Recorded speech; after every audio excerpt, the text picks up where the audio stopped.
ड्रामेबाजी बंद करो अजीत पवार, नीतीश कुमार। याद रखो नीतीश कुमार भारत का मुसलमान और भारत के हमारे वो हिंदू भाई जो बड़ी तादाद में सेकुलर हैं, भारत के हमारे दलित भाई, आदिवासी भाई कुमार को कभी माफ नहीं करेंगे। दिल्ली में 120 प्रॉपर्टीज को हम जो वक्फ की है, सच्चर कमेटी ने कहा 2008 में उसकी लागत 7,000 करोड़ है, आज 2025 है। मोदी कहते नहीं है वो वक्फ की नहीं है, गवर्नमेंट की है। आप बताइए गवर्नमेंट का कब्रिस्तान हो सकता है क्या? क्या गवर्नमेंट की मस्जिद हो सकती है क्या?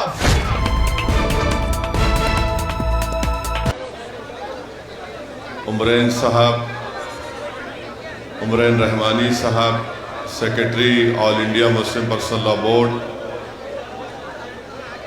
इस जलसे के कन्वीनर रफ़ीउद्दीन अशरफी साहब, शहनशीन तशरीफ़ फरमा मौलाना महफूज़ुर रहमान साहब, आज के इस जलसे के एहतजाजी जलसे के तमाम अराकीन, इस्तक़बालिया कमेटी के अराकीन, मोअज़्ज़िज़ हाज़रीन इकराम,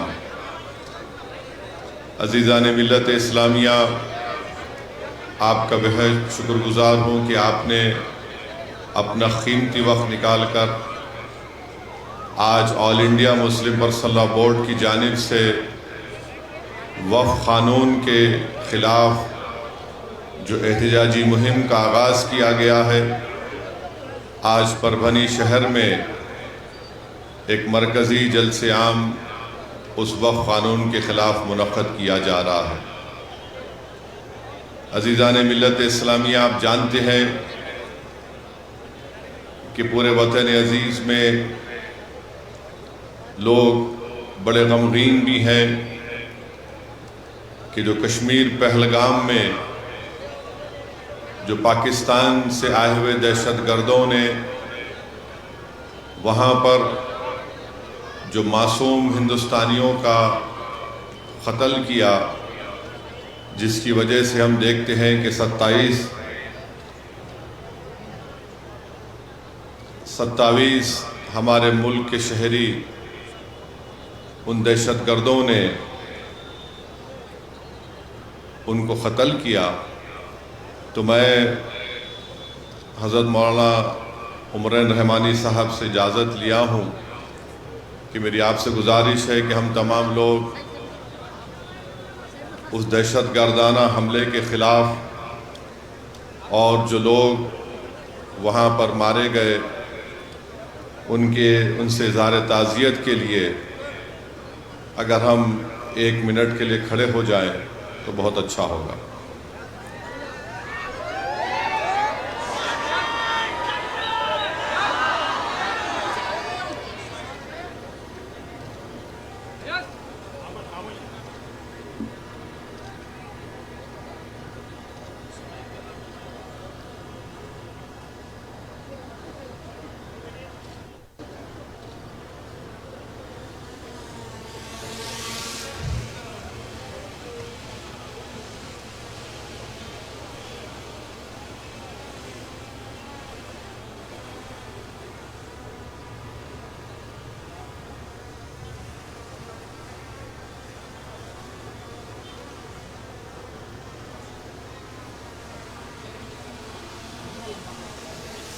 शुक्रिया बहुत बहुत अज़ीज़ान मिल्लत।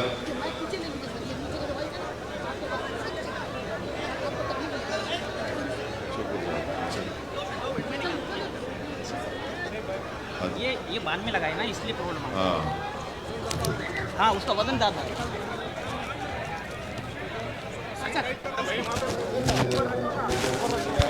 हमारा को ऊपर स्टॉप कर दो, दोनों पिस्टल कर दो।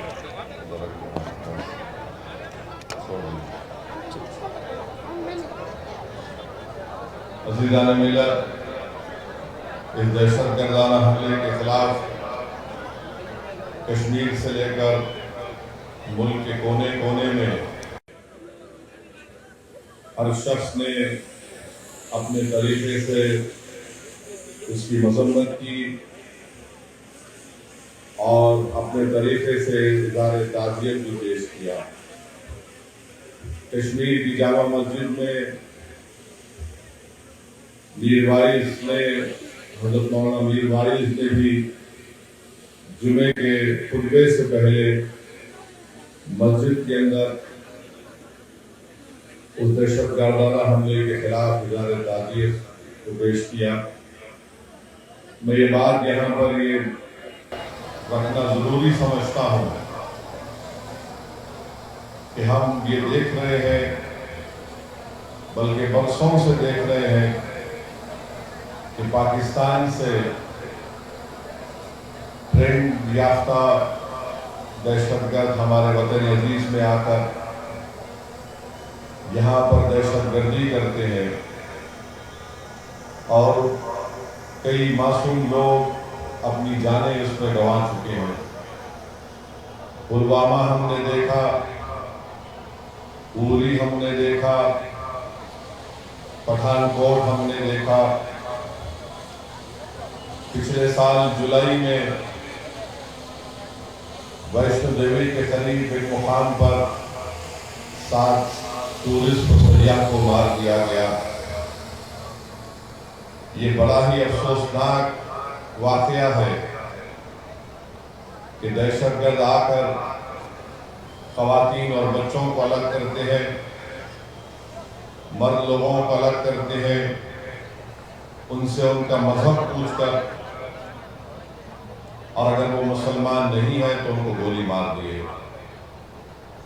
यहाँ पर उलमा इकराम तशरीफ फरमा है, वो मुझसे बेहतर और मुझसे मौसर तरीके से आपको समझा सकेंगे कि दीन इस्लाम में कितना बड़ा गुनाह है किसी को कत्ल करना, मगर इस तरह से हरकत करना और फिर गोली मारकर उनकी तस्वीर निकालना, सेल्फी निकालना,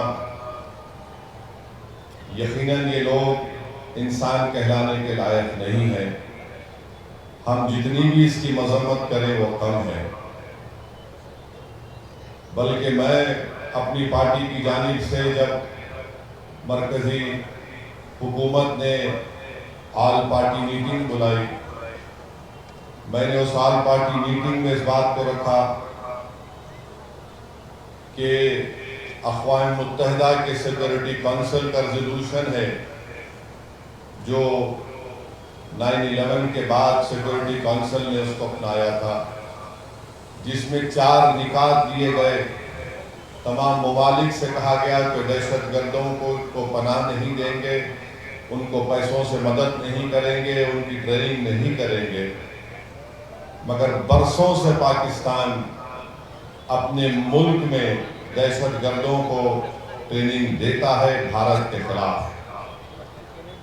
फिर अक़वाम मुत्तहिदा का आर्टिकल 51 है जो इस बात की इजाज़त देता है किसी एक मुल्क को वो सेल्फ डिफेंस में अपने मुल्क के तहफ़्फ़ुज़ के लिए दूसरे मुल्क पर वो अपनी मिलिट्री कार्रवाई कर सके। मैंने उसका भी हवाला दिया। और ये आर्टिकल 51 सिर्फ मुल्क के खिलाफ नहीं, बल्कि जिस मुल्क उस अपने मुल्क में दहशतगर्दों को पनाह देता है, जिसको अंग्रेजी में नॉन स्टेट एक्टर कहते हैं, ये एलईटी पाकिस्तान की हुकूमत की ISI की एक नाजायज औलाद है। और फिर आप ये भी जानते हैं कि हमारे भारत के संविधान में आर्टिकल 355 है जो इस बात को कहता है कि मरकजी हुकूमत की जिम्मेदारी है कि किसी रियासत में अगर बाहर से हमला होता तो उसको रोके। और बैनुल-अक़वामी कानून हमको इस बात की इजाज़त देता है कि हम पाकिस्तान की एयरफोर्स, पाकिस्तान की नेवी का ब्लॉकेट करें, और करना भी चाहिए। हमको इस बात की इजाज़त देता है कि हम इंटरनेट का उनका उसको जैम करें, हैकिंग कराएं हमारे एथिकल हैकर्स के साथ जो इस मुल्क में बड़े पैमाने पर हैं। मैं मरकजी हुकूमत से इस बात का मुतालबा करता हूँ, भारत के वज़ीर आज़म से, कि वो फाइनेंशियल एक्शन टास्क फोर्स है जिसको FATF कहते हैं, हुकूमत की जिम्मेदारी है कि पाकिस्तान को ग्रे लिस्ट में डाले FATF की, और इसी तरीके से उनको माशी तौर पर पाकिस्तान को हम कमजोर करना बहुत जरूरी है। और जो लोग आज पाकिस्तान में बैठकर बकवास करते हैं, मैं उनसे कहना चाह रहा हूं कि आप भारत से आपका वक्त आधा घंटे पीछे है। अब जैसा यहाँ 6:15 हो रहे हैं, वहां पर 5:45 हो रहे हैं, मौरो आधा घंटा पीछे नहीं है, वो आधी सदी भारत से पीछे है। और ये बार बार ये गलत बात वहां के लोग करते हैं, अरे हमारे मुल्क का बजट जो है, तुम्हारे मुल्क का बजट हमारे मिलिट्री के बजट के बराबर नहीं है। तुम बराबरी करना तो दूर की बात, तुम अगर इसी तरह करते रहोगे, ये बार बार पाकिस्तान ये कहता है कि हम न्यूक्लियर बॉम्ब हमारे पास है, एटॉमिक बॉम्ब है। याद रखिए, अगर आप किसी मुल्क के अंदर जाकर मासूम लोगों को मारेंगे तो कोई भी मुल्क खामोश नहीं बैठने वाला है, चाहे हुकूमत किसी की भी हो। मगर इस तरह से आकर हमारी भारत की सरजमीन पर हमला करना और मजहब पूछकर किसी को गोली मारना, तुम कौन से दीन की बात कर रहे हो? तुम तो खवारिज से बदतर हो, तुम तो आईसिस के जानशीन हो जो हरकत किए हैं। तो मेरे अजीज दोस्तों और बुजुर्गों, हम हमारे मुल्क के वजीर आजम से भी कहेंगे कि जब कश्मीर हमारा अटूट हिस्सा है और रहेगा इंशाअल्लाह, तो कश्मीरी भी हमारा अटूट हिस्सा है। हम कभी भी कश्मीरियों के खिलाफ ये जो टीवी चैनल पर ये बड़े बड़े एंकर बैठकर गुफ्तगू कर रहे हैं, बेशरम है ये पूरे एंकर। अगर कश्मीर हमारा अटूट हिस्सा है और रहेगा, तो कश्मीरी भी हमारा अटूट हिस्सा है। कैसे हम उन पर शक कर सकते हैं? वो कौन था जो दहशतगर्दों से उनका हथियार लेते हुए जिसकी जान चली गई? वो कौन था जो अपने कंधे पर जख्मी लोगों को बिठाकर 40 मिनट चलकर नीचे लेकर आया? वो कौन था? कश्मीरी था जो एक मासूम बच्चे को उठाकर उसकी जान बचा रहा था। तो ये जो हमारे वतन अजीज में कश्मीरियों के खिलाफ एक नफरत पैदा करने की कोशिश की जा रही है, गलत है। ऐसे नाजुक वक्त पे भारत को एक होकर जो पड़ोसी दुश्मन है उसके खिलाफ अगर जवाब देना है तो हमको मुत्तहिद रहना पड़ेगा। पाकिस्तान यही चाहता है, ISI यही चाहती है, LED यही चाहता है कि इस मुल्क में हिंदू और मुसलमानों में और इख्तलाफात बढ़े। तो जो टीवी चैनल पर बैठकर अपने TRP रेटिंग के लिए गंदगी बक रहे हैं, मैं तुमसे कह रहा हूं, कम से कम थोड़े दिन तो ठहर जाओ, थोड़े दिन तो ठहर जाओ। तुम तो साल के 12 महीने रोज तुम बकवास बकते हो, मगर ये वक्त नहीं है। इस वक्त पर मुल्क को मुत्तहिद रहना है। और हम मरकजी हुकूमत से भी कहते हैं कि आपको जो कार्रवाई मुनासिब समझते हैं कार्रवाई करिए। और ये टीवी चैनल पर बैठकर एंकर बोल रहे ये करना चाहिए, वो करना चाहिए, महाशय और मोहतरमाओं से कह रहा हूं, वो आप नहीं करेंगे। आप तो स्टूडियो के एयर कंडीशन कमरे में बैठकर ज्ञान दे रहे हैं। अगर आपके बाजू एक पटाखा फूटा तो नहीं मालूम क्या का आपका फट जाएगा जिस्म का। तो आप ज्ञान मत दीजिए। जो कार्रवाई मुनासिब समझती हमारी हुकूमत, हम उसकी तारीफ करते हैं। और हुकूमत को भी ये सोचना चाहिए कि कश्मीरियों के खिलाफ जो नफरत पैदा की जा रही है वो मुल्क के मुफाद में नहीं है। कश्मीरियों को, हमको उनके दिल को और उनसे करीब होना है। हम मुल्क के हुक्मरानों से कह रहे हैं कि तुम्हारी डिटरेंस पॉलिसी पर तुम गौर कर लो। आपने सर्जिकल स्ट्राइक किया, हमने तायीद की। आपने बालाकोट किया, हमने तायीद की। आपने नोटबंदी की, कहा कि दहशतगर्दी खत्म हो जाएगी, मगर पड़ोसी मुल्क से लोग आ रहे हैं। तुम्हारी डिटरेंस पॉलिसी को देख लो। और अगर आपको मौसर कार्रवाई आप जो मुनासिब समझते हैं करिए। पूरी अपोजिशन पार्टीज ने कहा कि करो। मगर ऐसी कार्रवाई करो कि दोबारा किसी भारतीय की जान ना जाए, कोई दहशतगर्द आकर यहां पर हमला ना करे। आप एक मौसर कार्रवाई करो। और बार बार मुझे तो मीडिया वाले बोल रहे कि पाकिस्तान के वो ऐसा बोले, वो ऐसा बोले। मेरे भाई, मुल्क बहुत बड़ा है। मैंने आपसे कहा कि पाकिस्तान हमसे आधी सदी पीछे है। तुम कुछ नहीं बना सकते वहां पर, ना तुम दवा बना सकते, ना तुम वहां पर टायर बना सकते, और तुम बड़ी बड़ी बातें करते हो। और तुम्हारा ही वजीर दिफा कह दिया कि मगरबी ताकतों के गंदे खेल का हम हिस्सा बने। तुम उनके गंदे खेल का हिस्सा बने हो, मगर अगर तुम भारत से गंदा खेलोगे तो उसी गंदगी में तुम जिंदगी भर रहोगे। याद रखो हमारी इस बात को। भारत में जो मुसलमान हैं, हिंदू हैं, ईसाई हैं, दलित हैं, आदिवासी हैं, हम अपने सियासी इख्तलाफात है और रहेंगे, मगर ये मुल्क ना बीजेपी का है ना असदुद्दीन ओवैसी का। ये मुल्क 133 करोड़ जनता का है। और अगर कोई इस मुल्क के खिलाफ इस तरह के दहशतगर्दी करेगा तो मुल्क एक शीशा पिलाई हुई दीवार की तरह पहले भी खड़ा था और आज भी खड़ा है। तुम हमारे इत्तेहाद को तोड़ नहीं सकते। हमारे बुजुर्गों ने 47 में जिना के पैगाम को अपनी जूती पर रखकर उसको ठुकरा दिया था। तुम्हारा टू नेशन की थियरी नाकाम साबित हुई। तुम्हारे पास गड़बड़ है, बलूचिस्तान में गड़बड़ है, तुम्हारे पास टीटीपी का मसला है, तुम उसकी तरफ देख लो, वरना याद रखो बहुत से कार्रवाई हो सकती है और होगी इंशाअल्लाह ताला। तो मेरे अजीज दोस्तों और बुजुर्गों, ये बात को बयान करना बहुत जरूरी था। अब मुल्क के अंदर के हालात पे बयान कर रहा हूं। अंदर के हालात ये हैं कि हम अपने वजीर आजम से कहना चाह रहे हैं कि आप तारीख में अपना कैसे नाम लिखाना चाहते हैं, एक सियासतदान के तौर पर या स्टेट्समैन के तौर पर।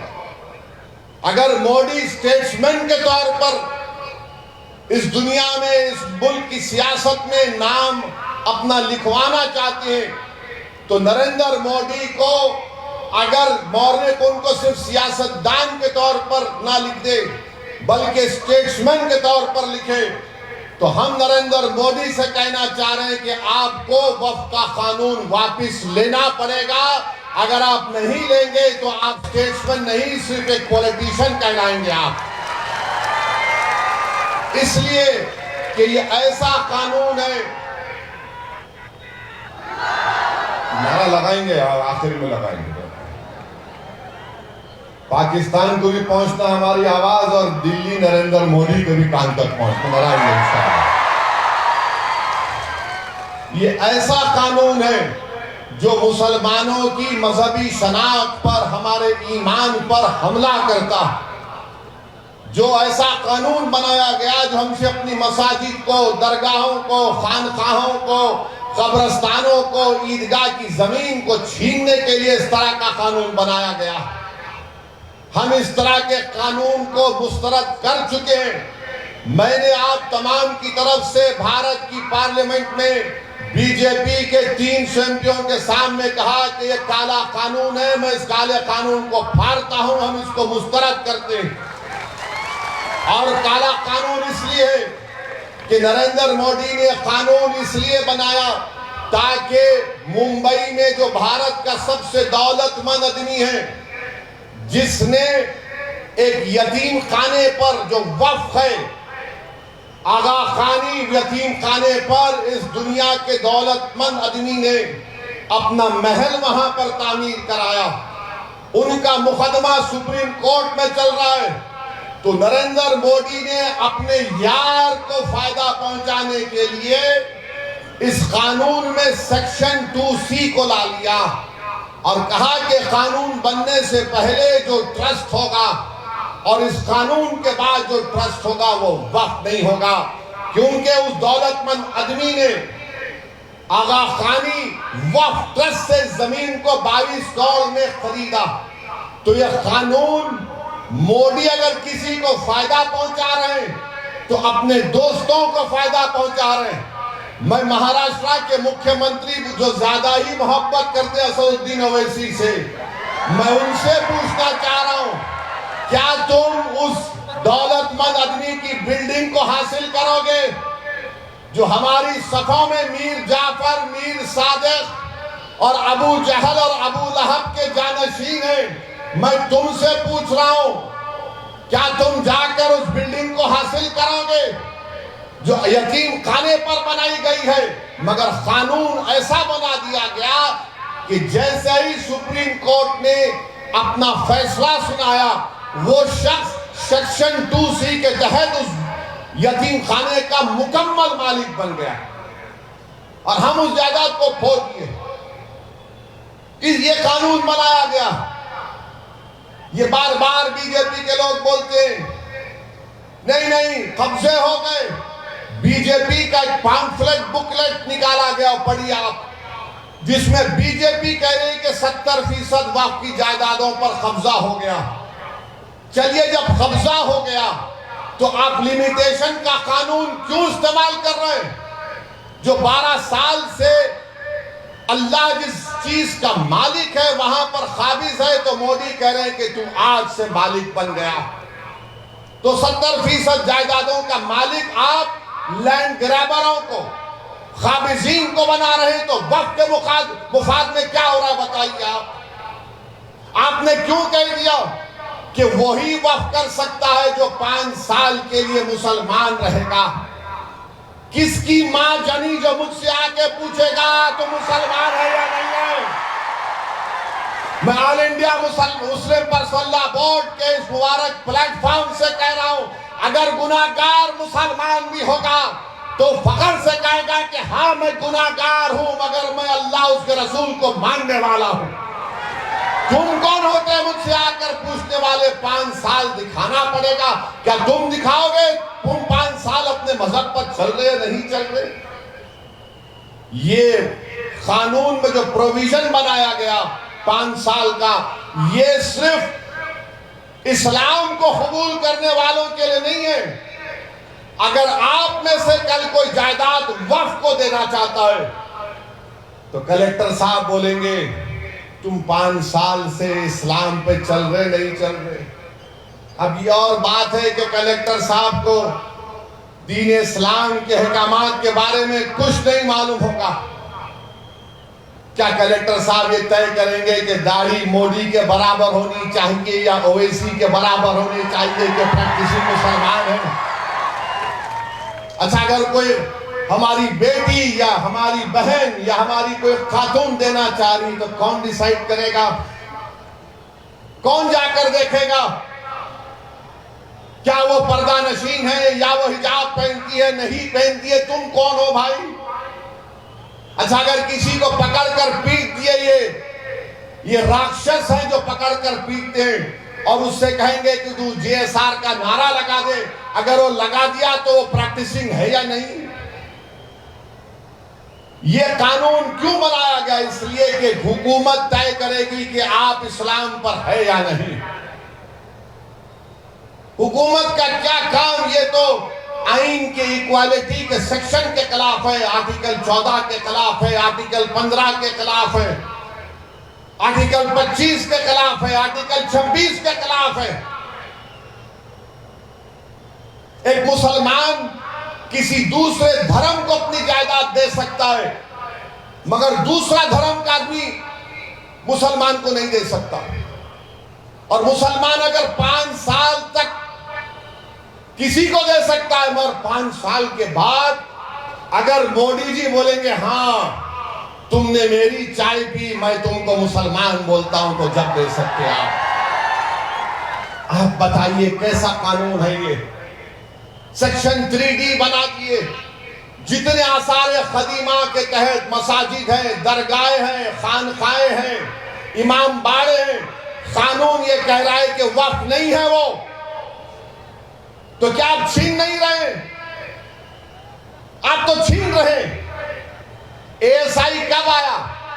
ASI 110 साल पहले आया होगा। मस्जिद कब थी, दरगाह कब थी, खानकाह कब थी, इमाम बाड़े कब थे? 300 साल 200 साल से सेक्शन आप लगा दिए कि उसको कागज दिखाना पड़ेगा, मिल्कियत का कागज दिखाना पड़ेगा। अगर कागज नहीं है तो आपको बोलना पड़ेगा कौन उसको बनाया था। 300 साल पहले 200 साल पहले कौन बनाया, कैसे मालूम? मोदी जी, अगर हमको इल्मे जफर आ जाता तो हम पूछ के बोलते रूहों से आप बनाए थे क्या, बोलो हमारे को। अब नहीं मालूम, उमरैन साहब को आता होगा इल्मे जफर, मैं तो गुनाहगार आदमी हूं। कौन बोलेगा बताइए? आप हर चीज को छीनना चाहते हैं। आपने कानून बना दिया कि अगर गवर्नमेंट की प्रॉपर्टी में और वक्फ की प्रॉपर्टी में झगड़ा होगा तो डेजिग्नेटेड ऑफिसर तय करेगा। गवर्नमेंट का अपॉइंटी तो गवर्नमेंट के हक में करेगा ना।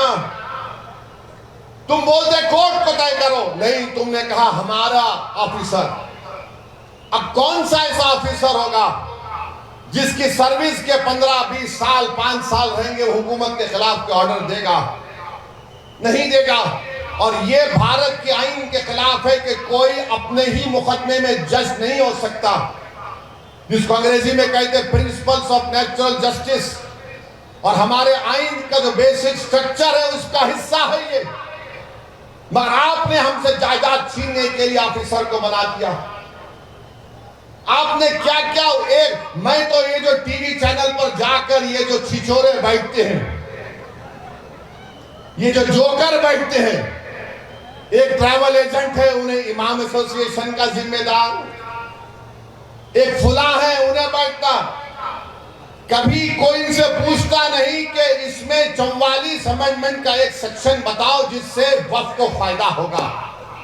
कुछ नहीं मालूम, पूरे के पूरे थम्स अप है। एक हमारा प्रधान है जिसकी डिग्री नहीं है मगर इनके पास तो कागज भी नहीं है, कुछ नहीं है इनके पास, वो भी नहीं है, वो भी नहीं है। जिसको पढ़ना लिखना नहीं आता वो पढ़े लिखों से ज्यादा ज़हीन होता, उन्हें बोलता मेरी जमीन कागज पढ़ो। और ये बैठकर ये जो आज बीजेपी की तारीफ कर रहे हैं, याद रखो ये वक्फ की जायदाद का मालिक अल्लाह है, अल्लाह रहेगा। ये तुम्हारी अम्मा के महर में नहीं आया है, सो याद रखो। कभी कभी ऐसा लगता है कि माफ करना मौलाना कह रहा, इनके लुत्फे में फर्क दिखता मुझे। कहां क्या क्या बके जाते हैं। अरे छीन रहे हैं हमारी जायदाद को, मस्जिदों को छीन रहे हैं। अगर वो सेक्शन 3C सेक्शन 3D रहेगा तो फिर ज्ञानवापी की मस्जिद वक्फ नहीं रहेगी। हम मुकदमा लड़ रहे हैं ज्ञानवापी का, मथुरा का मुकदमा लड़ रहे हैं, वो नहीं रहेगा, 3D वक्फ ही नहीं रहेगा। इस तरह का कानून बनाया है मोदी और बीजेपी ने। और सब लोग बोल रहे हैं ऐसा हो जाएगा, पूरा हो जाएगा, ये हो जाएगा, वो काम हो जाएगा। आप बीजेपी के लीडरों से सुनो, नहीं नहीं अब तो बस गरीब मुसलमानों का कल्याण ही कल्याण है। हैदराबाद में, मेरे हैदराबाद के हल्के में एक इलाका है फतेह दरवाजा कहते हैं, वहां पर एक शख्स ने अखबार में इश्तिहार दिया जिसके सर पे बाल नहीं है, गंजे नहीं है, फुला तारीख को आ जाओ मैं दवा लगा तो बाल उग जाएंगे। 100 लोग चले गए वहां पे, अरे होगा भाई, सबको लगाया उन्हें। उसके बाद उनके सर पर लाल लाल निशान पड़ गए, उसके पीछे पड़ गए। तो क्या बोला? तो मोदी भी यही बोल रहे, मैं ऐसा लगाता हूं तो देखो कुछ होने वाला नहीं है। जायदाद छीनना चाह रहे, आपकी हमारी मस्जिद को छीनना चाह रहे हैं। ये हमारी बका का मसला है, याद रखो। अगर आज हम इस काले कानून के खिलाफ आईन के दायरे में रहकर पुरअमन तरीके से एहतजाज नहीं करेंगे तो फिर हम बहुत सी जायदादों को खो देंगे। आप दिल्ली में 120 प्रॉपर्टीज को हम जो वक्फ की है, सच्चर कमेटी ने कहा 2008 में उसकी लागत 7,000 करोड़ है या 2025 है। मोदी कहते नहीं है वो वक्फ की नहीं है, गवर्नमेंट की है। आप बताइए गवर्नमेंट का कब्रिस्तान हो सकता है क्या? क्या गवर्नमेंट की मस्जिद हो सकती है क्या? पार्लियामेंट के सामने की मस्जिद को मोदी कहते हैं वो मस्जिद मेरी है, हुकूमत की है। उस मस्जिद का इमाम कौन है जिसको दिल्ली वक्फ बोर्ड ने तकर्रुर किया, जो रामपुर का एमपी है? अगर यह कानून रहेगा तो कल पार्लियामेंट के सामने की मस्जिद पर नोटिस लग जाएगी, ये गवर्नमेंट प्रॉपर्टी है। मेरे अजीज दोस्तों और बुजुर्गों, मैं पूरी जिम्मेदारी के साथ आपसे कह रहा हूं, जज्बात में लाने के लिए नहीं कह रहा हूं, बल्कि आपको पैगाम देने के लिए, आप में शऊर को बेदार करने के लिए। वक्फ बोर्ड अब सिर्फ एक पोस्ट ऑफिस बन के रह गया है। जब तक कलेक्टर डिसाइड नहीं करेगा वक्फ बोर्ड कुछ भी नहीं करेगा। मुस्लिम धर्म का वक्फ बोर्ड है, इसमें से मुसलमान मेंबर हो सकता है। आप गैर मुस्लिम को क्यों लाना चाहते हैं? महाराष्ट्र में पंढरपुर की मंदिर है, पंढरपुर की मंदिर के ट्रस्ट में कोई भी ट्रस्टी कौन हो सकता है? बोल हमको सिर्फ हिंदू हो सकता है, हमको इतराज नहीं है, वही होना चाहिए। मगर आप पंढरपुर की मंदिर में सिर्फ हिंदू हो सकता है तो मुसलमान के वक्फ बोर्ड में गैर मुस्लिम कैसे हो सकता है? कैसे हो सकता है हमको बताओ आप। तो बोलते मोदी नहीं नहीं एडमिनिस्ट्रेशन में। अरे पंढरपुर का ट्रस्टी तो एक बीजेपी के राज्यसभा के एमपी है ना, वो भी तो एडमिनिस्ट्रेशन ही कर रहे। वहां पर अच्छा तो यहां पर खराब कैसे बताओ? बिहार का हमारे हिंदू धर्म का बोर्ड सिर्फ कहता है कि हिंदू मेंबर होगा, ना सिख होगा, ना जैन होगा, ना बौद्ध होगा। उत्तर प्रदेश में आप देख लीजिए, काशी विश्वनाथ बोर्ड सिर्फ हिंदू होगा, गवर्नमेंट का कमिश्नर हिंदू होगा। अगर हिंदू धर्म छोड़ेगा तो मेंबर नहीं रहेगा। तिरुपति आंध्र प्रदेश में सिर्फ हिंदू धर्म के लोग मेंबर रहेंगे। कितनी मिसालें दूं आपको। हमारे सिखों का सिख गुरुद्वारा प्रबंधक कमेटी है, सिर्फ वही सिख हो सकता है जो मेंबर होगा। मगर आप हमारे मामले में क्यों मुदाखलत कर रहे हैं? क्यों कर रहे हैं बताता हूं आपको। 2 गैर मुस्लिम तो एक गैर मुस्लिम चेयरमैन भी बन सकता है, 2 मिनिमम है, 8 भी हो सकते, 7 भी हो सकते। क्यों हो सकते? क्योंकि जब परभनी में अगर कोई जायदाद का झगड़ा होगा गवर्नमेंट और वक्फ बोर्ड में, मिसाल के तौर पर, तो गवर्नमेंट अपने ऑफिसर को तकर्रुर करके अपने हक में फैसला करवा देगी। कलेक्टर को ऑर्डर होगा म्यूटेशन करो, और वक्फ बोर्ड में तो पूरे मोदी जी के चाय पीकर बैठने वाले हैं, वो सब खामोश बैठ जाएंगे, उसके खिलाफ कोई आवाज नहीं उठाएगा। हाँ हाँ ये वक्फ की प्रॉपर्टी नहीं थी। याद रखिए ये मंसूबा है। और जैसा कि सदर all India Muslim personal board ने कहा कि वक्फ हमारे लिए मुसलमानों के लिए एक इबादत है, हम अपनी इबादत से महरूम हो जाएंगे। कहां जाकर रुकेगा ये मुल्क? आप 2 गैर मुस्लिम को रिजर्वेशन दे रहे हैं। हमको रिजर्वेशन बोल के नाम आया तो नहीं दे सकते, मगर आप दे रहे हैं 2 को। सेंट्रल वक्फ काउंसिल में 11 गैर मुस्लिम को आप बना सकते हैं। क्यों बनाना चाहते हैं आप? ताकि हमारी मजहबी शनाख्त को खत्म करके रख दिया जाए। तो मेरे अजीज दोस्तों और बुजुर्गों, हम तमाम को मुत्तहिद रहना पड़ेगा। मैं परभनी में महाराष्ट्र की सरजमीन से कह रहा हूं, 2 भाई अलग अलग पार्टी में थे। 2 भाई अलग अलग पार्टी में थे। अब दोनों क्या बोल रहे हैं? हम मिलके काम करने का सोच रहे हैं, मिलके काम करने का सोच रहे हैं। तुम्हारा मेरा रिश्ता खून का नहीं है, तुम्हारा मेरा रिश्ता उस रब्बे करीम ने जो जोड़ दिया है कलमे की बुनियाद पर, अगर आप और हम मुत्तहिद नहीं होंगे इस कानून के खिलाफ, तो मेरे भाई फिर हम किस एतबार से इज्जत की जिंदगी गुजार सकेंगे? जब दो भाई दूसरी पार्टियों में हैं, खून भी एक है, वो कह रहे हैं कि मोदी से मुकाबला करना है, महाराष्ट्र को बचाना है, तो हम एक हो सकते। मैं तुमसे कह रहा हूं, अल्लाह जिस चीज का मालिक है, तुमको मुझसे ना इत्तेफाकी है, तुम मुझे पसंद नहीं करते, कोई बात नहीं, ये काज बड़ा है, ये लड़ाई बड़ी है, वक्फ का मामला है जिसका मालिक अल्लाह है और मस्जिद अल्लाह का घर है। तो मेरे अजीज दोस्तों और बुजुर्गों, मुत्तहिद रहिए, अपने इत्तेहाद को मजबूत करिए, अपने मसलक पर चलिए जरूर, चाहे आप देवबंदी हो, बरेलवी हो, अहले हदीस हो, शिया हो, बोरी हो, मगर याद रखिए जिस चीज का मालिक अल्लाह है, ये हमारे मसलक का मसला नहीं है, ये मिल्लत का मसला है। ये मसलक का मसला नहीं है, ये अल्लाह की जायदाद को बचाने का मसला है। तो आपको और हमको अपने छोटे छोटे इख्तलाफात को बालाए ताक रखकर हमको उठना है, और हम उठ चुके हैं। हम भारत के वजीर आजम से भी कह रहे हैं कि आप इस कानून को वापस लेना पड़ेगा। हम जिद्दोजहद करते रहेंगे, जिस तरह हमारे किसान भाइयों ने अपनी इत्तेहाद की ताकत पर नरेंद्र मोदी की हुकूमत को उस काले कानून को वापस लेना पड़ा।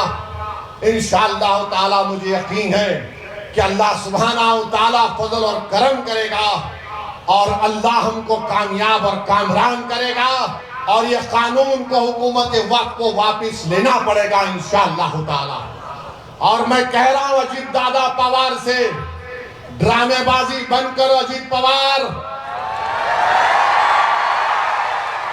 तुम्हारे पोस्टर देखा परभनी में मैं आते आते, मुंह ही नहीं खोल रहे। अरे चचा के खिलाफ इतना बोले, अब तो बोलो। नीतीश कुमार, याद रखो, नीतीश कुमार भारत का मुसलमान और भारत के हमारे वो हिंदू भाई जो बड़ी तादाद में सेकुलर हैं, भारत के हमारे दलित भाई, आदिवासी भाई, नीतीश कुमार को कभी माफ नहीं करेंगे। तुम समझे नहीं, तुम बदले नहीं, तुम हमेशा पीठ पर खंजर मारते थे, खंजर मार रहे हो। जयंत चौधरी से कह रहा हूं, अरे मुसलमानों की खातिर नहीं तो अपनी दादा की विरासत को तो बचा लो। चौधरी चरण सिंह की विरासत को बचा लो तुम। क्या तुम्हारे दादा जिंदा रहते तो क्या यह कानून की तारीफ करते? और वो चंद्राबाबू नायडू, याद रखो चंद्राबाबू नायडू, तुमने इस कानून की तारीफ करके अपने बेटे के सियासी कैरियर को नेज़े पे लगा दिया। तुमने तारीफ, अगर तुम तारीफ नहीं करते, अगर अजीत पवार, नीतीश कुमार, चंद्राबाबू नायडू, जयंत चौधरी और चिराग पासवान, रामविलास पासवान के बेटे क्या कर रहे हैं लोग, याद रखो नुकसान आपका होगा। इस मुल्क में इख्तिदार किसी के पास हमेशा नहीं रहेगा। इख्तिदार अल्लाह की तरफ से दिया जाता है, लिया भी जाता है। तो मेरे अजीज दोस्तों और बुजुर्गों, मेरी आप तमाम से गुजारिश है कि मुत्तहिद रहिए। और 30 तारीख को बत्ती गुल, 30 तारीख के दिन बत्ती गुल का प्रोग्राम। लाइट बंद करेंगे ना मेरे भाई, लाइट बंद करेंगे ना? 10 मिनट के लिए लाइट बंद करना है, और ये सोच के बंद करना कि मैं 10 मिनट के लिए बंद कर रहा हूं, जो इसकी तारीफ करे हमेशा के लिए उनकी लाइट बंद। और होगी इंशाअल्लाह ताला कि आप तमाम मुस्लिम पर्सनल लॉ बोर्ड के एहतजाजी प्रोग्राम की तारीफ करते हैं, तो नारा लगाइए मेरे साथ। पहला नारा पाकिस्तान के लिए, नारे तकबीर, नारे तकबीर।